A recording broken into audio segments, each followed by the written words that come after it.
My name is Ron Hudson. I'm the President and CEO of Superior Wall Systems. I'm pretty much the 38,000 foot guy. You know, I try and keep everything as connected as I can to, remove roadblocks for people, making sure that they've got plenty of support, whatever endeavor we're at. It's a massive company, and so it takes somebody to be on top of it to make sure that they're connecting all the players together. My day is pretty much as far as, it's come in. I get a good workout in. We're 3 to 5 days a week. I go in and we have trainers in here, and we have, people that work in the gym to help people get in the best shape they can get into. So my day is coming in, getting as much done in the office as I can, and staying out of everybody's way. Other than that, I love spending time with family and friends.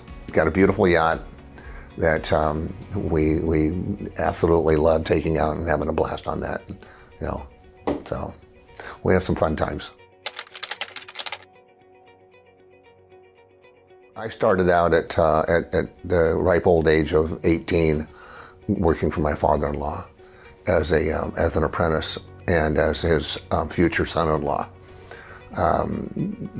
My journey through that was, back in the 60s, things were dramatically different. When you were told to do something, whether it was safe or not, you went ahead and did it. If you were told your check wasn't any good, you just accepted the fact your check was no good and you weren't going to get paid that week. So part of my decision to go into business for myself was a little bit multifaceted, but a lot of that had to do with if you can do it and do this badly, I can't imagine what it would be like if I did it and did it the way I think that it should be done, how it's kind of raised to have a certain amount of integrity. And I think the one thing I had going for me that really made a difference was people liked me.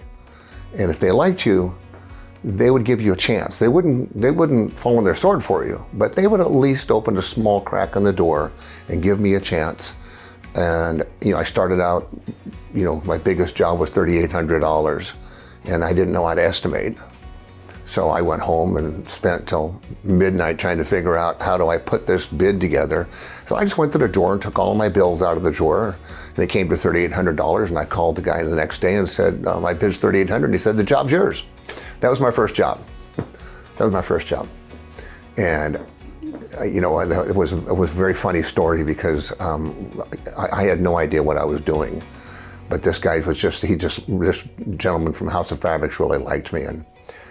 And so when I showed up on the job, I said, well, I need working capital. I don't have a lot of money, and I need working capital. He said, well, get me an invoice. And I was like, what do you mean? I need to know how much you want from me. I said, okay, good. So I went over to the stack of drywall, and I cut a piece of drywall out. And I took out my marking pen, and I put down House of Fabrics owes me $1,000. And I drove all the way to Burbank. I really had not seen $1,000 like that before. I was like, this has got to be the greatest thing since sliced bread. And when I went over there to House of Fabrics and walked in and I handed them this piece of drywall, I said, Troy says I get a check for $1,000. And I could hear them laughing in the back room about it because they just thought that was hilarious. It's this kid. I was only 165 pounds and big head of curly hair, and I was not your big executive, to say the least. And from there I just had to figure it out. You just start to figure it out. You start to really understand what an amazing opportunity you've been given. I think you as a teenager, you have to focus on, first of all, enjoy being a teenager. Do things that make you feel good about yourself, not the things that make you feel bad, not the things that your God voice is telling you, or your conscience, this is not something you should be doing. So try and think about how this is going to feel to you before you do it. And on top of that, I think the most important thing is learn how to work. It doesn't matter what it is, whether your hands, whether your back, or whether your brain. Just really learn how to work and dedicate yourself to that. And when it's your turn, you decide what you want to do, but don't decide what you want to do until you identify what it is that you want to do.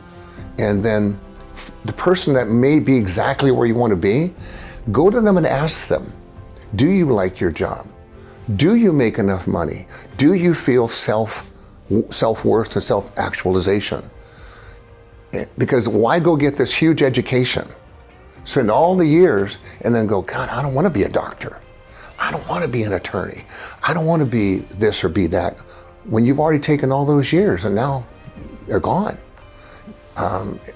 I say be very clear on what you want to do as soon as you can, and then make that your goal and manifest that every day.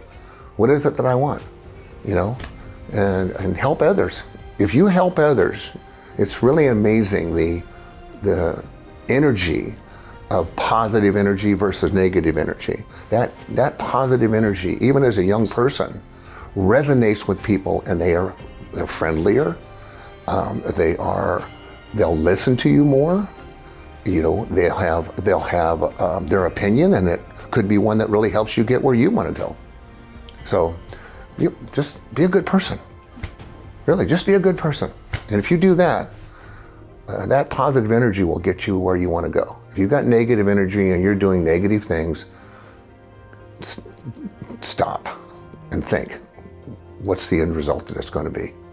Who's this going to hurt the most? And it's going to hurt you the most. Even if you do something that's something to somebody else, it's going to hurt you the most. Well, every morning my wife faithfully wakes up and says, what would you like for breakfast? And it's always, well, I'll either have scrambled eggs and toast and a piece of avocado and coffee, because she makes this great coffee, or pancakes and sausage and coffee. So my coffee order in the morning is pretty simple. I used to go to Starbucks, but I kind of like her coffee better. Kind of like having coffee with her.